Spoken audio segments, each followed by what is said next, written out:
The Proud Faces Podcast.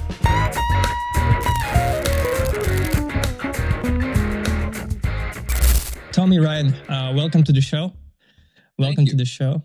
All right. So, actually, I gotta be honest. It's my first podcast in the morning because I usually do podcast people in the evening time because I live in Siberia and giving the time zone, most of the time it happened to be on the evening side. But first time in the morning has a different effect too because I just done my morning walk and I have this kind of vibe that you're somewhere with me in the park and we working side by side and we just talking. So it's a different vibe if you understand.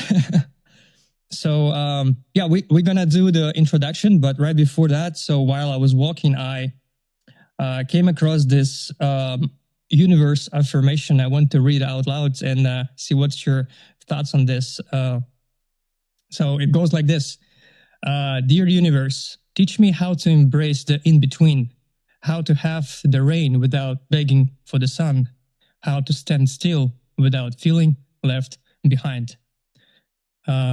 Such a strong affirmation. And based on that, I want to maybe ask, what are you grateful the most right now? Right now, that's a good question. I'm very, very grateful for solitude, for the ability to close my door off to the world when I want to. I'm very grateful for that at this current time. Amazing. Yeah, right on point. Because there are small things that we usually grateful for that actually make more sense than complicated things. Because when things like really huge and we're grateful for it, it's like you kind of tell it's not taken for granted. But small things, when we start to appreciate those, these are when the changes start happen. So, Tommy, it's been a long time coming. So I guess from the first time I sent you an invitation, has been quite a gap. But yesterday was or still maybe on your side is August 11, which is end of the Mercury retrograde, which is great. Maybe it's actually we're over it. Maybe it's gonna be better. It's been a tough week. Yeah, the last 8 days have been kind of chaotic. I think just energetically. Yeah, I tell you what, like even my last podcast was on the sacred date of Lionsgate portal. We still had troubles with connection. We didn't start in time. It was traffic. It was everything you could imagine, but we did it. But because it was such a great day, we couldn't miss it. But like I totally agree on the energetic side. But yes, it's like all these modulations about spirituality and stars and everything that align. That sometimes you actually have to be encouraged to do difficult stuff in the periods like this. So, Tommy, maybe before you introduce yourself from your perspective, what I hear, like the way I invite people for the show is merely by essence. So when I came across your account, like I told myself instantly, like you have to be on the show. I don't know why. So, but from what I see is like you have interesting project. Maybe you can share with us today. It's called Entropy Project. Something that I found as well that you studied psychology in Florida. You do clairvoyance and sacred geometry in particular. Very interesting collection of things, and maybe the list really goes on because that's not really much online. But maybe you open up and share what's the behind the essence that I felt that you got to be on the show, and giving the mic to you. I appreciate you sending out the invitation, and yeah, there was like a kind of like a 3-week gap. It was tough for us to link up, but I do feel energetically this was probably more appropriate, and it is. There's that sort of sensitivity right now of even like you were saying with the electronics not working as they should have, and we're still sort of in that, and I don't know. Life has been crazy. Kind of like on this journey of self-discovery.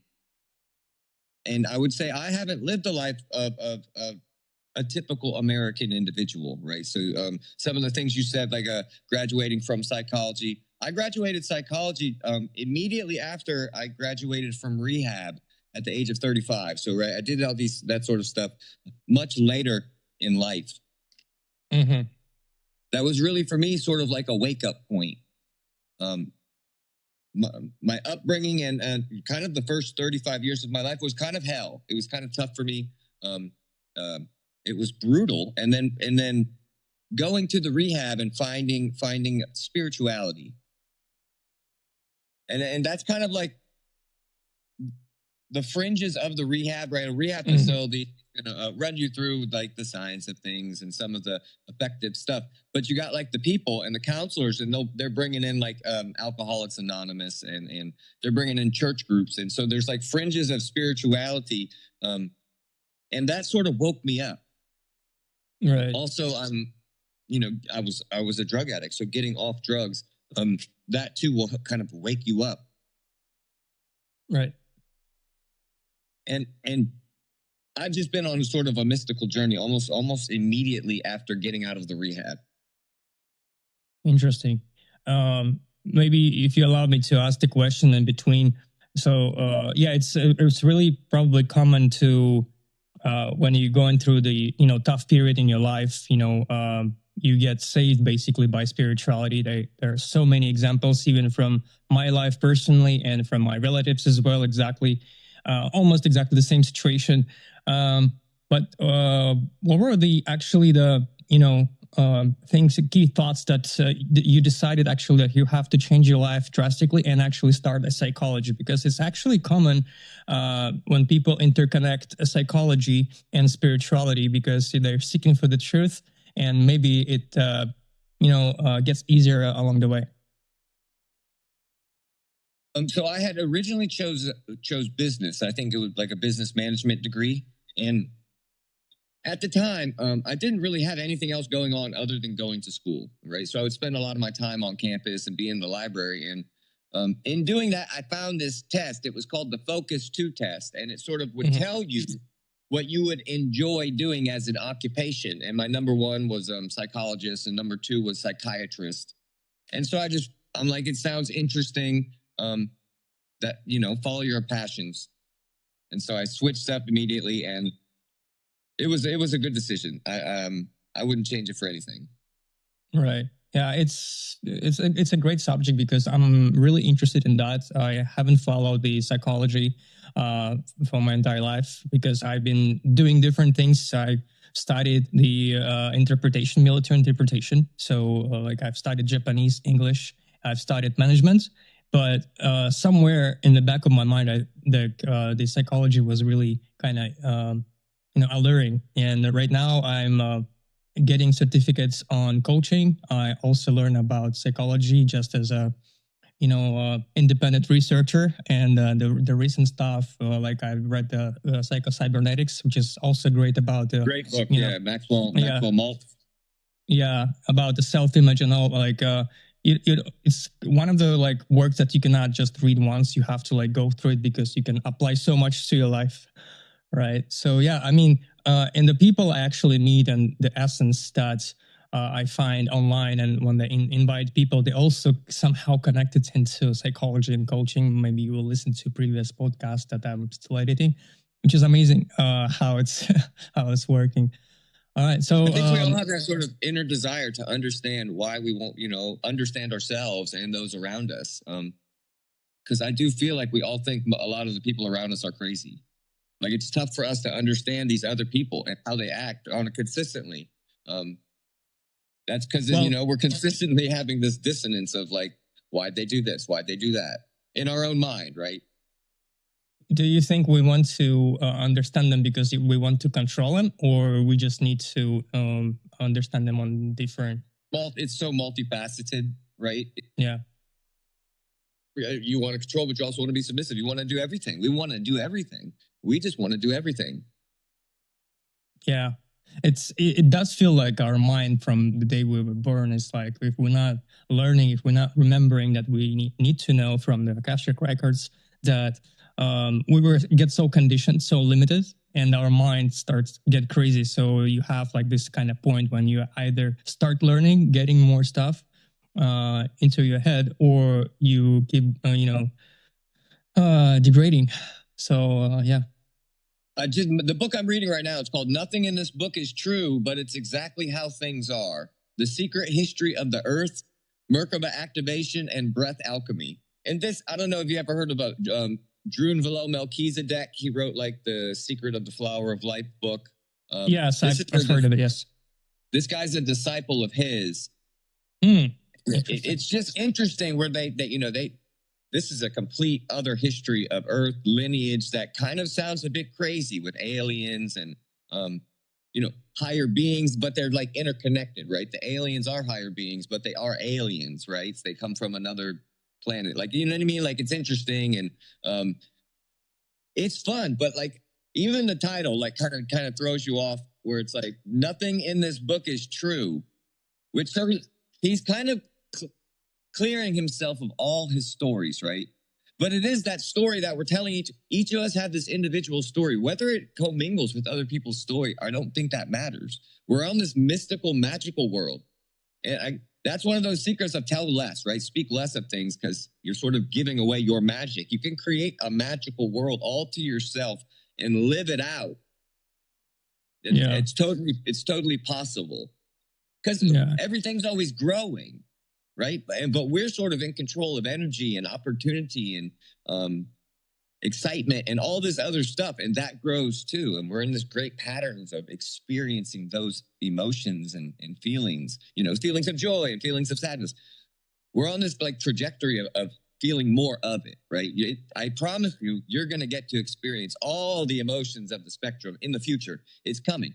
But in order for you to do that, one of the cool things about psychology is like, you have to always get successively bigger wins. This is why, like, you get better at business and your business grows and you get better at work and you get better opportunities. It's because you, as an individual, actually need higher wins to experience the same emotional stimulus. But with losses hit every time. And my professor, he would say losses loom larger. And that's like one of the secrets of setting yourself up for success is kind of creating a straight path towards the one thing you want, because you can mitigate a lot of losses that way. But we do love the losses too, whether we know it or not. I like how you mentioned about the things that you not saying to everyone before you actually start, because it's like kind of interacts with your inner world and it changes your manifestation. And even intersects with the book I'm reading right now. It's by Robert Greene, 48 Laws of Power. So there was even the saying, like you gain from every battle that you avoid.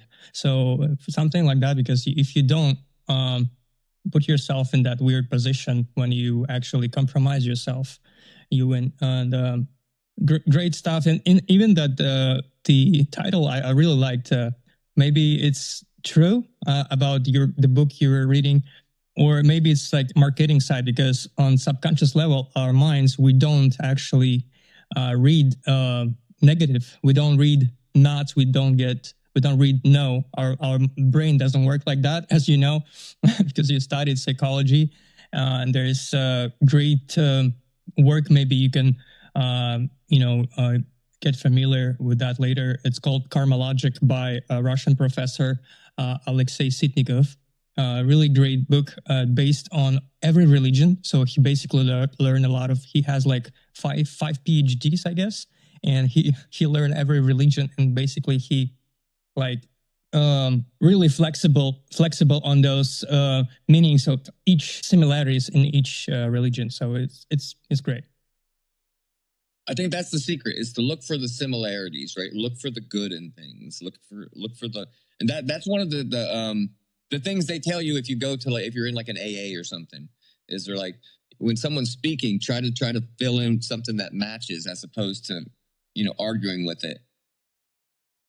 And Yeah. that's kind of like what we're supposed to do. We're supposed to do in life is just try to find that love, that like path of least resistance, that like yes and that acceptance where we're like good with what's going on around us and we're good with moving forward. But for whatever reason, that can be a bit difficult sometimes. Well, I guess it's difficult until the point you decide that it's your decision that is difficult.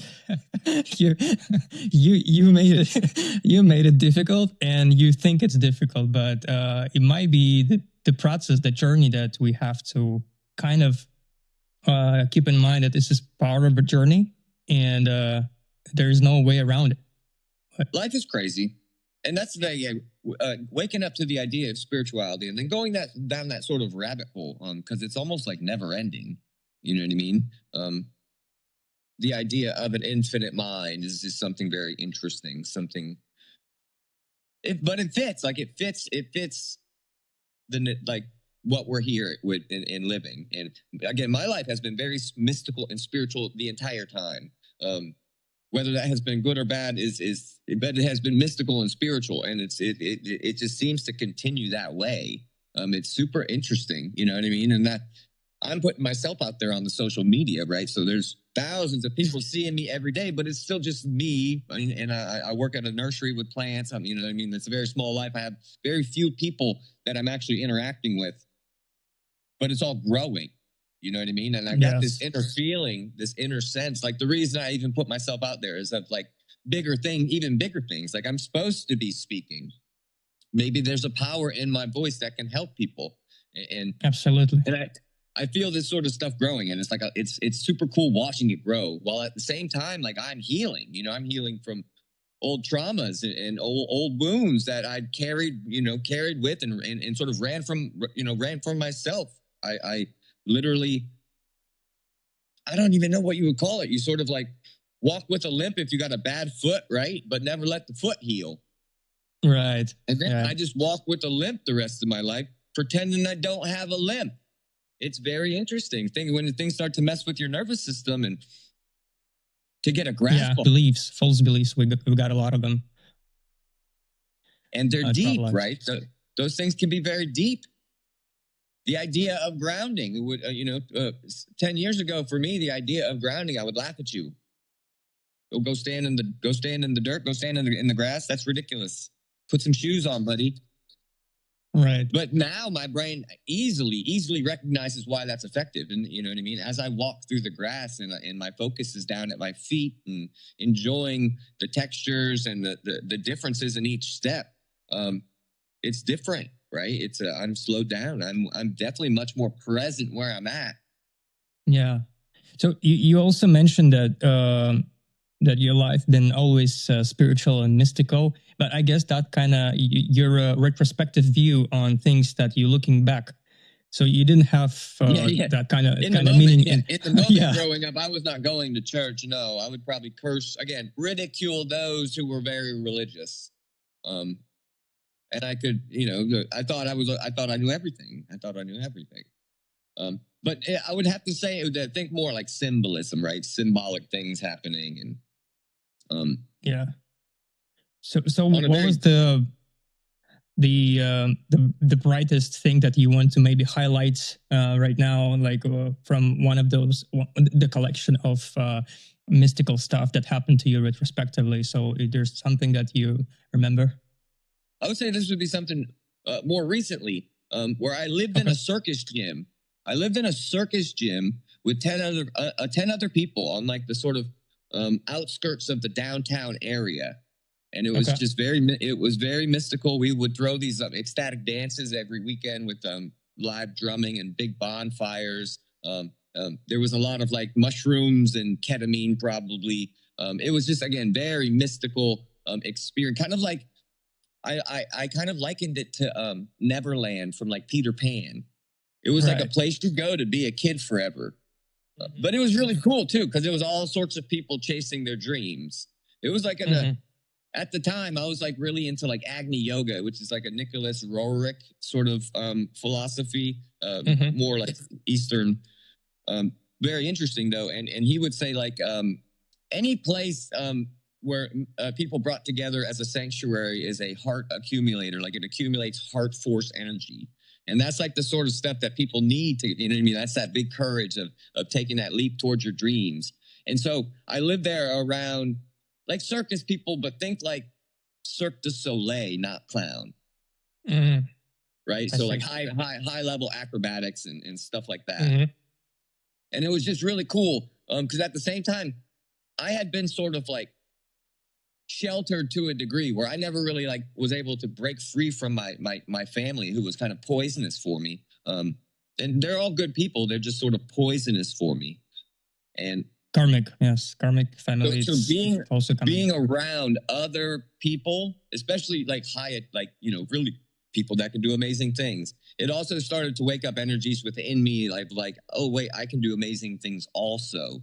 And then like the feedback from the people around was really amazing, and it sort of all ties together in this in my own personal story. And I don't like to say that I'm like channeling things, but in my attempts at communicating with higher spirits, I've had some interesting moments, to say the least. Well, I see, like, I also like happen to realize that how channeling works, like maybe you have to be something special in order to do the channeling, because I've seen people at the same time, it goes to very basic thing that we interact with every day. For example, a lot of musicians that channel the music, a lot of podcasts like me today, we could have been channeling this, the whole podcast, because I don't really get ready for the podcast. I'm channeling. I go along the way, see what is best to say. Because if I prepare too much, do my research for a long time, it's not going to be really authentic, and people are not going to probably resonate with that well. So, like, I guess we all have this secret weapon. It's not a weapon. It's just a blessing for us to channel. If we connect with each other on this kind of level, when we channel with someone with hearing, someone with kinesthetics on different way, and connect with spirits, I guess would be completely different communities, different society. I think it's really just us getting out of our own way, allowing the energy to come through. And I think that's the beauty thing about energy, especially if you have that gift of being able to sort of calm people down, like you're like a natural soother, a natural healer. You can always have good conversations with people, because that's typically one of the things that fight or flight, that worried of the other, worried of what they're thinking. And some people just have that vibration in their voice that they call, some people are very grounding. It's a thing. Yeah. Even going back to 48 Laws of Power by Robert Greene, like there's like you assume that people actually knowing or feeling something about you, but they have no feelings probably, and have no opinions, and it's like you getting in your own head, thinking for them about yourself. So most of the time, they don't really. Yeah, exactly, and that's like the whole program of learning how to sort of develop that routine for yourself of thinking good thoughts throughout the day, while at the same time staying in a level of creativity that you don't really have a routine. It's like a paradox, and that's that sort of true flow. Yeah, I actually have a word for it, and it's not mine. It was probably created by Regan Hillier. She's a successful entrepreneur, 8-figure business, and she's a spiritual leader on Mind Ballet, if you heard about the application. She has this definition of what you're saying, of this flow regards to discipline. It's called blisscipline. So it's like when you... Wait, what is it called? Blisscipline. Blisscipline? Blisscipline, yes. Blisscipline. It's like when you repeat yourself for a time long enough, you being disciplined, and then it basically gets so engraved into yourself that you're doing it no matter what. So it's already calling blisscipline. And sometimes you don't feel like doing it, but it's not because you're lazy, it's because it's blisscipline. So something like that. Yeah, I've been real big on like some of the simple processes of like gratitude list and affirmations and I'm very simple again, very simple, right? So I mean, like I am perfect, I am strong. I have very simple mantras that I use, but over time, you know what I mean. When you start to count, when you're into the thousands of days of doing it every day, it starts to hit different. And it really does. You really do start to stand firmer into what you're doing when you're doing the things that you intentionally done to do you know what I mean? To like, I'm trying to level my life up. I'm going to intentionally do some things. They start to work over time for sure. Right. And what it's such an interesting thing, right? So I've had periods where I was like doing all the good things, like the things all the health and fitness influencers would tell you to do is good. I was growing in anger and inner anger. You know what I mean? You wouldn't want to cross that individual. You wouldn't want that energy. You know what I mean? Because I hit to the heart. I was very sharp with my words and I could stab people.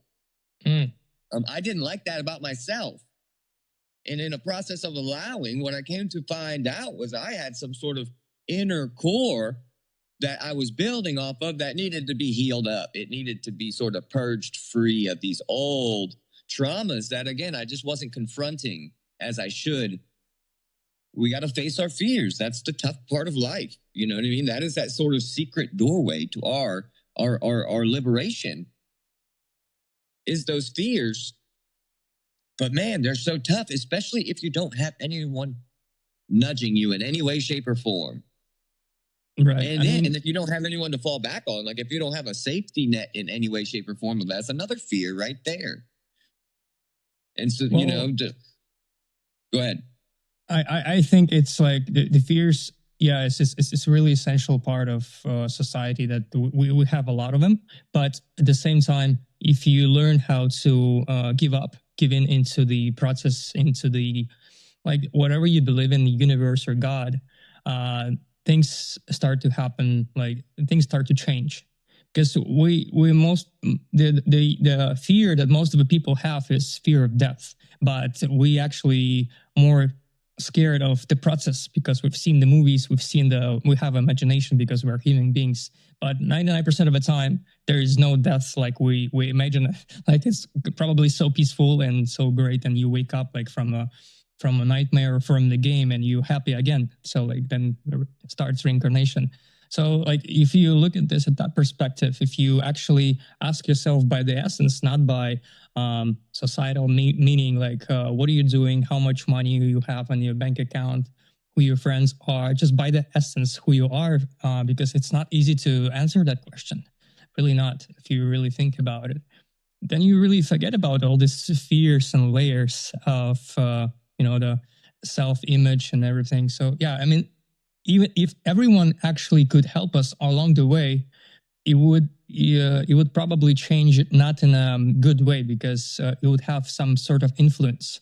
So at some point you have to have coaches and mentors, but when you're already healed maybe 50% and you already kind of know, you have a feeling, you have synchronized with your inner self, and then you're going forward with help of someone because you're already determined where you're going. But before that, if someone actually helping you too much, it would be too much, affluence and influence on you. And for example, karmic families, because so we fall onto families. We have, brothers, sisters, mother and father. They've been taking care of you, and then you grow up, you still have similar problems, so that actually are becoming obstacles in your adult life. And those obstacles can be too much to overcome for some people. Because they're not seen. You cannot see them. You cannot feel them. You have to go into subconscious level to overtake them. And that's like it's a almost uncharted territory, right? The idea of that wasn't popularized to like the 1900s. So these are all new ideas, us talking right now, we're on the frontier of things, of ideas. Maybe a lot of people are doing it right now, but 10 years ago they weren't. And 50 years ago, no one was, especially in a platform such as this. That is pioneering we've been around for thousands and thousands and thousands and thousands of years. But like, that's the sort of, just the fact that we're talking to each other. That's the sort of energy attracts other energies. Like, we want that pioneering. Like, we want to evolve the stuff. We want to better ourselves and the world, and we want to move it forward. And that's really tapping into that essence of the divine. I love sacred geometry. Like, sacred geometry to me is just like the most purest thing, because it's everything. Everything comes from that. Right. Well, maybe for those listeners who don't know about, flower of life or sacred geometry, maybe you can explain more from your perspective why you chose that, why it's such a great language to you, especially for the collective readings, and maybe the difference between the regular tarot that everyone knows. And so, with think of sacred geometry as like everything has meaning. And there was a book. What got me into it was this book. It was called A Journey from 1 to 10, A Beginner's Guide to Understanding the Universe. It was by like a math teacher. But he was so good. I think his name was John Michael Greer, possibly. Maybe not. Okay. But again, it was a really good book. And what he did was he sort of put meaning to numbers at first. Right? So he's like, one's not even a number. One is too great. One is everything. One is unity. One is all. It transcends the idea of numbers. And then he was like, two is duality. Again, it transcends numbers in itself. 3 is the beginning. That's the creation, right? The boom, 1 and 2 make 3. There's boom. That's where you begin. And then it goes on this journey of principles surrounded with each number. It's amazing, right? My brain loves that idea. The idea that 5 means like, work and overcoming things. And 6 is like structure and form and order. And 9 is like spiritual complete. Like, my brain likes those ideas. And what they had with the book, there were these little activities to do with a compass, and which I had a compass with circles. And it's like, you started with 1 circle. I could do that. No, I made the 1 circle. Read the next chapter. It's like 2 circles, but then there's a thing in the middle, because you make the circle, but then you take a point from that circle and make another circle. It creates something in the middle called the vesica, and that's the shape of your eyeball. But I'm saying like, it's the friggin' shape of your eyeball. You would say, if you looked at it, that's an eyeball. That's also the shape of the womb. Very basic. This is, again, very simple too. Then you start to add more. You get to the 3rd one, and it just, you know what I mean? By your 7th circle, you've got the seed of life. Yeah. You've got the inner workings of everything.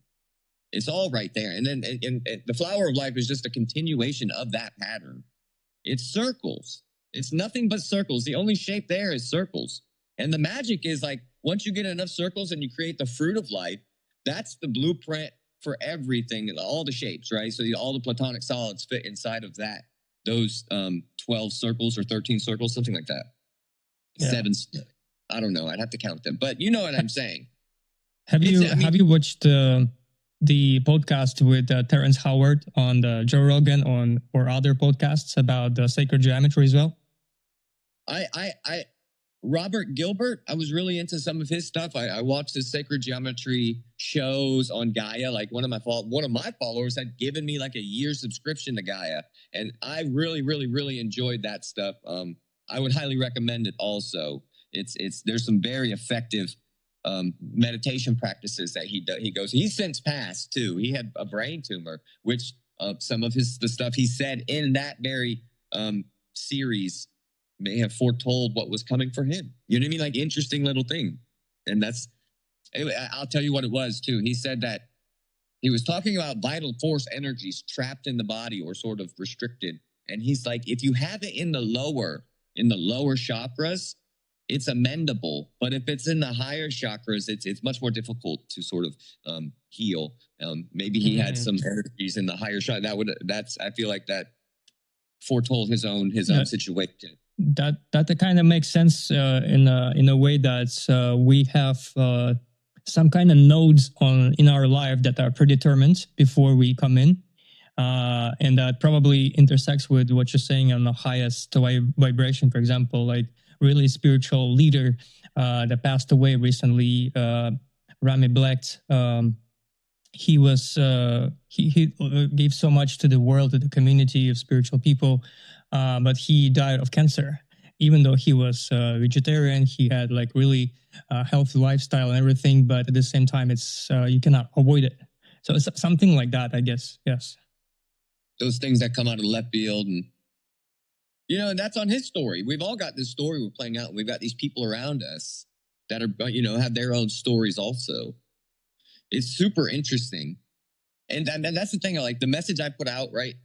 It's pretty positive. There's typically going to be some sort of net positive energy at the end of that message. I'm very confident in that. And how that affects people over time is going to be interesting to see. Essentially, I wish I would have appreciated an energy like that for myself, sort of like I think of things as like plants, and it's like a little tiny little bit of fertilizer. Sometimes it's just what you need to calm that nervous system. That's the whole battle, is just that nervous system, that lizard inside of us, trying to calm it down, trying to keep it, like, we're trying to control it so it does tricks. We're trying to control it so it does magic tricks when we want it to. And it's a process. Definitely. Well, I was during the process and manifestations, what people want for their life, and in particular, what I wanted for my life. If I would ask myself a year ago, what would I be doing right now, standing doing the podcast, I would say I'm like doing crazy, especially on this subjects like this. I was already interested in spirituality, of course. It's been a long time, but picking the victims by essence as a guest for my podcast definitely was not somewhere on the radar, because there are like a lot of very, very special people like you that actually among us in the society, because we see the politicians, we see the celebrities, and we think they're like special. Of course, they bring so much to the world of art and music and movies and stuff like that, and science. But they're like a completely different side of it, like different energy and vibration that among us, and we don't really notice it. So, yes, it's really that's already what you're saying, like how things are changing. This is what, like you mentioned, like we are frontiers, we're pioneers on that. So that's how the world probably going to be interacting. We are just at the starting point. It's super interesting times. Like here in America, there's never been the idea of a dictator, not even close in my lifetime. The stuff with the ICE, like the way their immigration enforcement, and obviously this is a production crew showing the stuff. You know what I mean? Like there is a narrative that they're playing at the same time. It's very compelling. But the other side is tripled down, right? So I could flip to the other TV channel and see the other side have like a military, very serious commercial. You know what I mean? Like they're really in it, and they don't seem to be cracking or afraid or any of that. And so it's very interesting. But these are the sort of energies, just that great pressure that really starts to get people doing things. You know what I mean? So there's a lot of activism, there's a lot of protesting, there's that sort of energy. While at the same time, like where I live, it's been raining a lot. Like there's just been a lot of rain this summer. We're in the summer season, the growth season, and it's just been torrential, lots of rain, but everything grows really well in the rain. Everything, not just the good. The bad grows too. Everything grows good in the rain. And it's super. I'm like, where I live is kind of like a greenhouse, like a magic. It's just things grow better than around us. It's because of the bay. We have Tampa Bay there. And so it's just like this magical wonderland of amazing tropical plants. But it's really cool. I can see things growing. Like I can see people growing.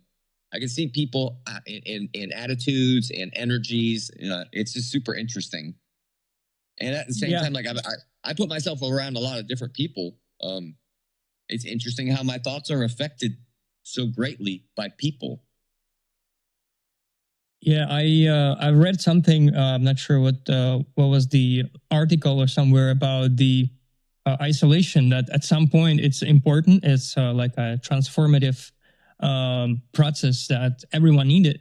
But we are not meant to be isolated. We actually grow when we're not staying. We need to be mingling around people. We need to be interacting because we never know how we manifest our future. Because, like, for example, you could ask so much. You can, meditate forever, thousands and thousands of hours, but without taking action, without interaction with people, it's not going to happen. And then once you start doing that, everything unfolding so fast that you don't imagine like how it's actually came to reality, because you've been isolating for so long. The universe were like pushing you towards the society, go out, like you are transformed. It's like a completely different version of you. Now you can handle this. You don't have these fears. Just go out. And then what you see, that everything happens so fast. You get invited to podcasts, you get this kind of people, this kind of opportunities, so much, but it's not, you can comprehend it now. So there's this kind of messages for the people, because a lot of my friends and what I see on social media, a lot of people going through isolation. So I think the best cure is actually, to be out. Because if you've been for even a few months, it depends on the person, but it's already enough. You can just go out. You already changed and changed the world. We're social creatures. We want to be around other people. And it's like, you wouldn't know what to do yourself if you were just locked away. We grow off of other people's growth. There's like a thing. There's like a competitive inner competitiveness that we all have within us. We all have an inner cooperativeness, but there's both. It's very interesting. And like, we don't know what makes us grow the best. Even because it's not the same. It's always shifting and changing and fluctuating, and then things are on continuums. And so sometimes we may need more seclusion, and sometimes we may need more social activities. These things are going to be shifting and fluxing depending on our state at the time. And environment also plays a great factor in things, like a much bigger factor than we're really letting on. Space has memory. And what I mean? This is why they have amazing temples and amazing spaces, and the idea of like ley lines and energies on the earth. And then also like the idea, if you build it, they will come. You know what I mean? Like, you can actually build something on this planet, and could be a thing. You could make a mystical temple. You could do that. Right. Yeah. And that sort of stuff is so real, and it's so cool. And that, like, that's the direction I'm heading, is trying to start establishing things that I think are going to be cool or like beneficial and stuff like that. I definitely don't like working for other people. That's probably not something that I'll be sticking with for the long term. Yeah, and I love people. It's just, that's not my path.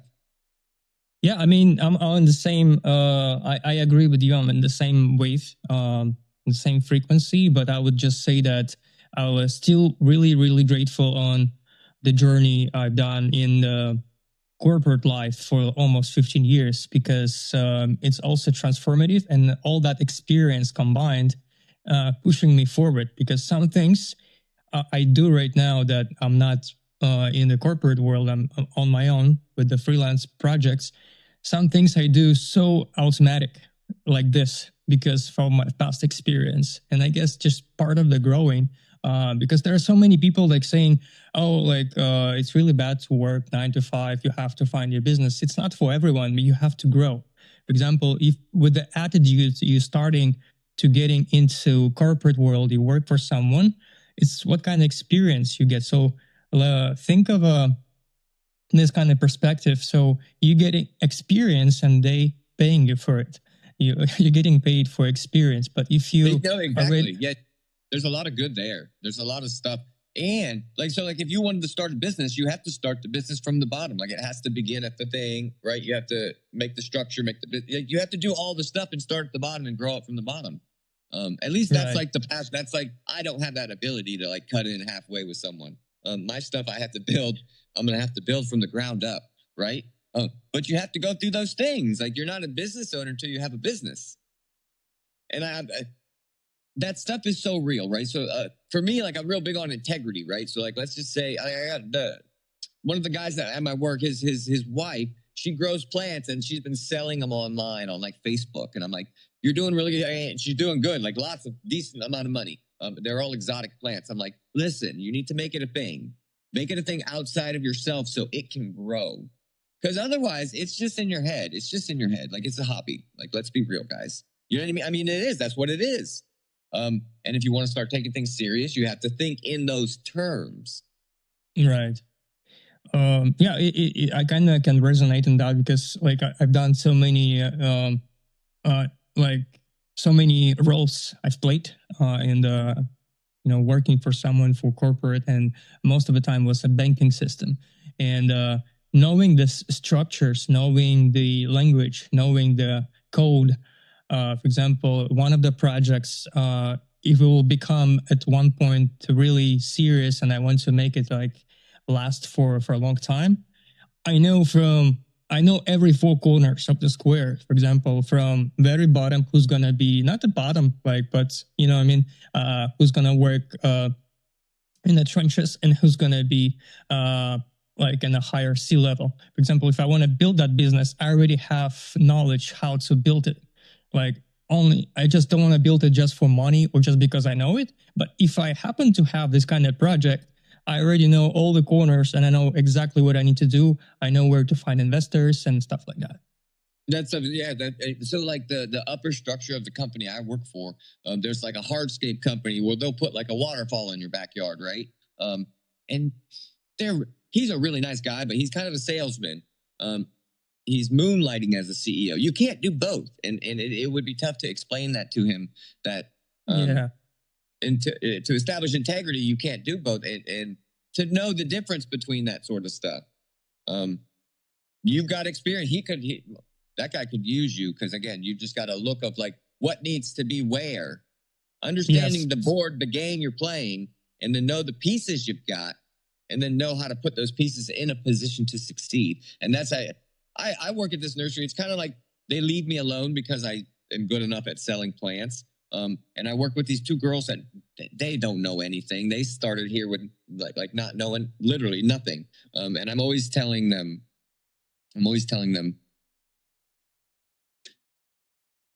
it's very interesting. Yes. So also the project, the art project that's also online. Maybe you want to share that, because I see the paintings behind you, and you on Instagram it says you're an artist. Maybe you want to share that side of you today. Yeah, that's something I kind of I had went to like an art event. I kind of like fell into art. I took some art classes in college. I took the history of visual arts, and I took art and culture. And at the same time, in the same semester, they were kind of the same class too. You know what I mean? Like, it was very similar. But it sort of woke something up. And the one class, the art and culture class, like, she made us do drawings like you would have done in like 6th grade. You know what I mean? Like, literally, like, now make a drawing. And there was like a final project to make like something, an art thing. But I had never even attempted to make art. You know what I mean? And so this was amazing. And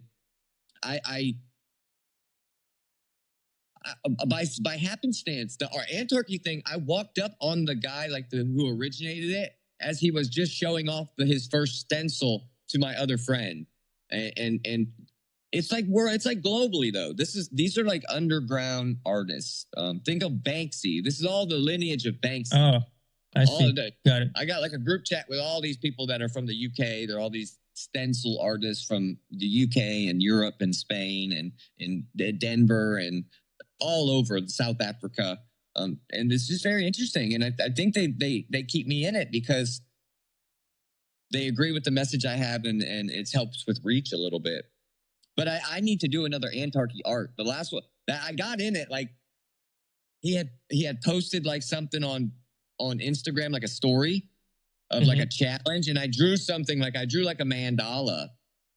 of sacred geometry with ants, like Okay. little ant heads and like antarchy signs, and it glows in the dark. I still have it. It's framed. I like it. Yeah, I've seen it. I've seen it online. Yes, great.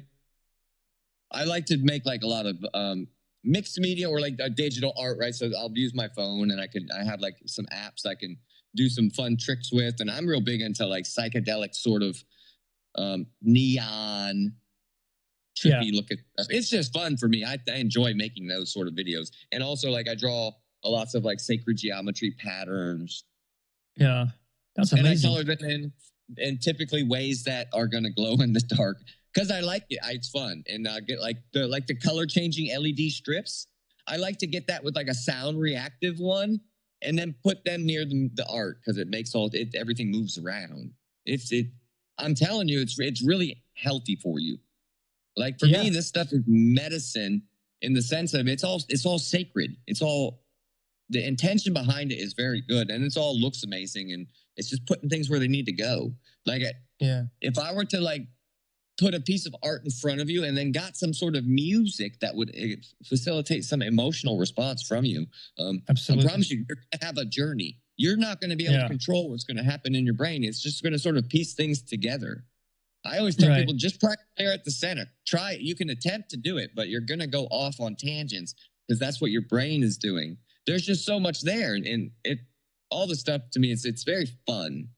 Yeah, I can 100% resonate because I've been doing music my entire life, and just self-taught, and I'm really bad at drawing anything because it's like people are different. Like I'm definitely creative person. I use most of the time my right side of the brain, but in the corporate world, I really develop my left side. I'm really logical as well. I like the numbers, I like the logic, but when I make a decision, I use both, which is probably a lot of people are missing in the world of corporate. But in the sense of art, like I couldn't draw anything. Like to me, it's like so hard, and it's I don't know. It's like you gotta do music. It's like people become rock stars or they become comedians. Like for me, it's the same. So I'd rather be making music than drawing because I understand that language, which is fine. But at the same time, I went a few years ago. I went to a therapy session, which is called art therapy. And there you use your subconscious level to draw. And I was so shocked at what I'm able to do with my mind because I wasn't drawing logically. I was just basically focusing on the task, what I was doing. And the format supposed to be regular A4 format. So, but it was like huge painting like this. And we spent like 4 or 5 hours. And I'm looking at this. There's a huge palm. There is great sand. There's green grass. There is ocean. There is skies. And there's stars. And there's planets. So everything in one picture. And I couldn't imagine before the session that I would be able to do something like this. So I guess the true art comes from inner world, plus some maybe like hours and hours of techniques you use, but it doesn't really come from automatic and logical thing. It's a learned skill for sure. For me, it wasn't something I just picked up immediately. I do like to I just like to make a mess with things, especially with paint stuff. I just want to make a mess with it. I like the strokes of like, big, adventurous. And again, my nervous system's still like pulling it together and gaining more control of it each day and finding a better harmony. Sitting and drawing, especially like sacred geometry lines. Oh my goodness. A circle, draw a circle. It's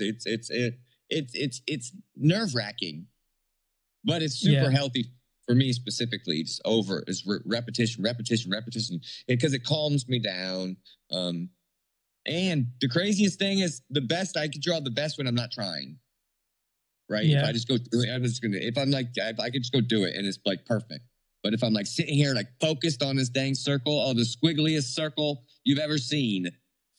But I feel like even at the same time, it's sometimes those little squiggles add some of the energy to the art.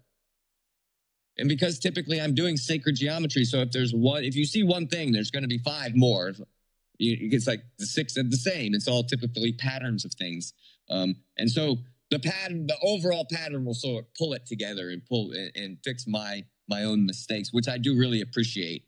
That's one of the best things about sacred geometry. Yeah, our art is amazing. It is that sort of portal to the soul. And being around like amazing artists is cool too. It's also intimidating, and I have this inner feeling like I'm supposed to be good. I'm supposed to be good at it. It's very interesting, and so I myself personally that's one of my probably daily. Like I didn't do anything today, but I looked at it. I do it a lot. I do draw a lot. It's very, very, very healthy. Therapeutic, yes. Super. I'm telling you, like that's like one of the things, like one of those healthy habits where like every time I finish a piece, it's like big. It's big. It feels good. For a person like me who's not into like drawing anything, would you recommend to do it just to regulate nervous system, for example, sacred geometry?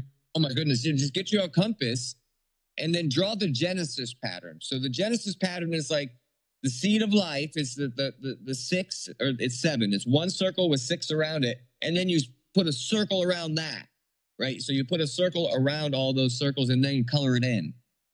It's a very simple mandala. It's on the wall. I would grab it. Let me grab it. Yeah. This right here is essentially just a bunch of Genesis patterns. Oh, yes. It's very common, yes. And you just color it in. But it's that repetition of the same circle. Because a circle's a circle. There's nothing to it. It's this one weird arc. It's the same arc, whether it's little or big. It's still the same arc. And yet it's still, man, I could still squiggle it up at the end every time. And I've got little practice. Like if it's a big circle, if I want to do a big circle, I break it up into little flows. Because again, even a marker is going to leave like a little mark at the very end, and I try to avoid that because that bugs me. And so you try to. At this point, the best I could do is like at least I got it done. There's a start and there's a finish point. How it looks at this point, I don't know. I'm gonna wash my hands, especially like bigger circles. And then like afterwards, I'm always like, man, I just wish I had a bigger compass that I could stick the marker to, and then I'll swirl that circle, and it'll be perfect. Amazing. But there's an energy to that hand done. And regarding that community, underground community of art, is it only visual art, or anyone with talents can be part of it? It's everything. Music, everything. Music is absolutely. That's that thing. It's like liberation through artistic endeavors, but at the same time, there's like the secret energy of standing up for the little guy, pushing back against oppressive energies. That's a big part of art too. And then, I am with a big group of graffiti artists. I've never done graffiti. I've stuck some stickers up where maybe they weren't supposed to go. But I didn't get in trouble. But it's different. It's all interesting with art, and we all sort of connect over, I think, spirituality. That was like the secret undertone that even in that group's not really speaking on it. But that was the secret undertone of why we're even all together. And I will go and post all sorts of little rants and like manifestos of what we're doing. And for fun though, I kind of did it like an action hero sort of. I made the video. I mean, they're probably even still on my Instagram, from 4 years ago or something. But it was like putting these fun little videos together, and it's like creating a narrative, right? And so it's allowing these artists to sort of gain that confidence of like, I'm a superhero. I'm going to save the world. Because again, what I found out is most of them are very self-deprecating. The artists, I mean, super on like very, very high level. Like the one I know that introduced me to the Antarchy fella. They're again amazing artist. He's his own block. He'll tell you right to your face he'll never get paid for his art. Like he'll tell you that right to your face. He's super self-deprecating, and it's very frustrating to be around someone that's very capable But that level of Yeah. self-restrictive energies. I mean, he does have like a brain injury though, so like that helps me to alleviate, because again, if you're like my friend, I want you to succeed in all levels of your life. Yeah. And I can't hear self-deprecating talk is tough. Yeah, and back I can resonate on that, like, because I've had this exactly experience with me and my friend, my acquaintance. Back in 2012, I visited. I went to United States in the exchange program, and eventually actually stayed for almost 10 years. I lived pretty much everywhere. Wow. I lived in Tennessee, in Nashville, not far from where you are right now, not too far. But most of the time, I stayed in LA, in Hollywood. But when we just arrived, we were traveling. We had a car trip across the United States from Maryland to California, and we stopped in New Mexico. So there was a small town, Arroyo Seco, with a bunch of people, doing gardening, doing spiritual stuff, and like a really, really close community. They're growing their own food. Only like by invite you can get there and stay there. So, but our friend, he was there already for a while. He said, "Okay, guys, since you're having this trip, you can stay a few days, relax, and just continue your journey."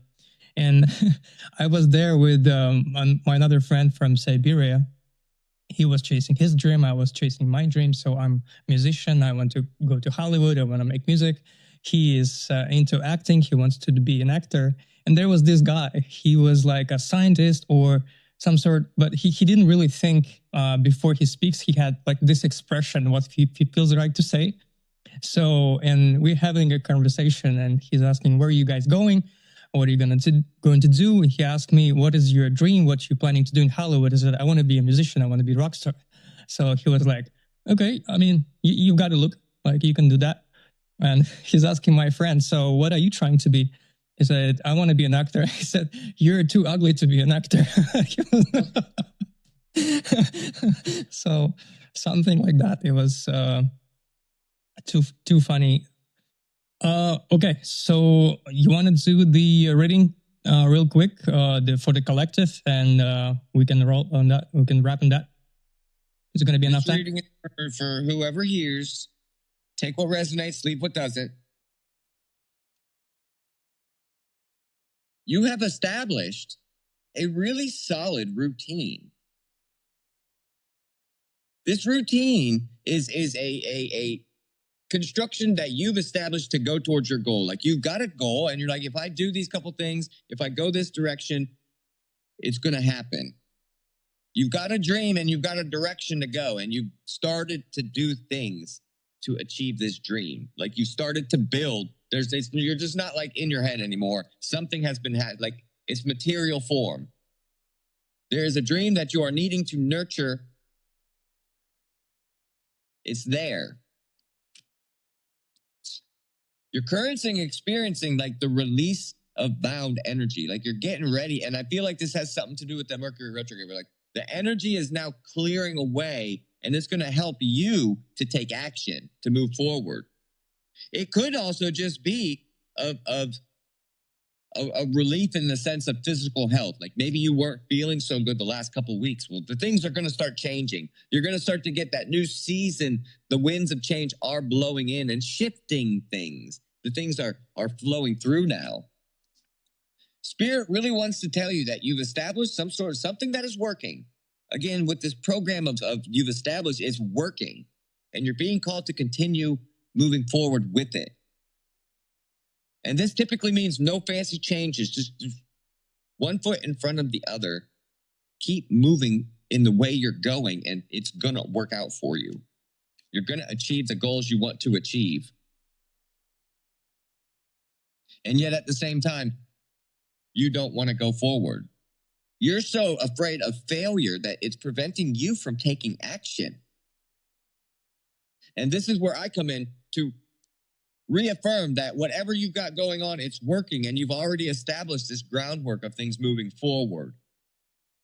You're starting to hone in on your ability to feel energy and control energy and anticipate energy and move forward with it. You're starting to understand things better. Again, this is flipping this hanged man upside down. You're starting to grasp the scepter of power, the ability to handle the bad days and flourish and use those energies when things switch around. You are alchemizing. Now would be a good time to journal, because the ideas that you're getting are very good. Almost you could call them divine. You're tapping into a higher essence of yourself, which is giving you the ideas necessary to move forward, to take the next step. You're sort of piecing the puzzle together one by one.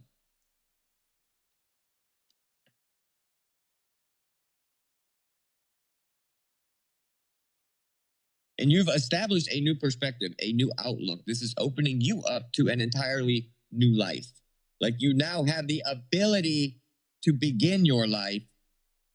Everything you've lived up until now was just the precipice for this new journey. Because again, you're much bigger character than the one that they had told you you were. You're not that thing you were growing up. You're not that person you were. You're much different. You're much more powerful. You're much more tapped into spirit. And you have a much larger story to play out. This is like opportunities abound, things opening up for you. And at the same time, with opportunity, that means choices that you're going to make. You will be presented with offers and decisions. And that's where the fun comes in. Because you can't fuck up your journey. There's nothing you could do to mess up your success. What is meant for you will be yours. There's no way around that. And this is all about learning to deal with all our thoughts of how we're not going to make it, how it's not going to work, how we know, and you don't. Because I'm telling you right now, everything is going to open up for you and everything's going to work out for you. And it's going to happen in a way that you can't expect. That's the beauty of it. Beautiful. Yes. Definitely. That was for you. Like, that message was for you. Thank you. Thank you so much for this time. Oh my goodness. For Vic, your you're essence. amazing. I really appreciate talking with you. You're very insightful. You've got a really good spark. I enjoy talking to you. Yes, likewise.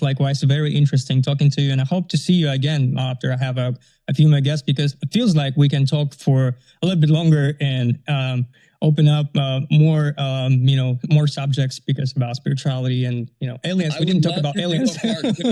I would love to do a part two. Hopefully, maybe we could do it at the beginning of the next season, right? Because we're sort of finishing out here summer. We're finishing out summer, but moving into fall. And I really appreciate the seasons changing. Yeah, divine timing. We're not going to rush it. It's going to happen when it's going to happen. Namaste, Vic. Love you. Have a great one. And I appreciate you. Love you too. Bye.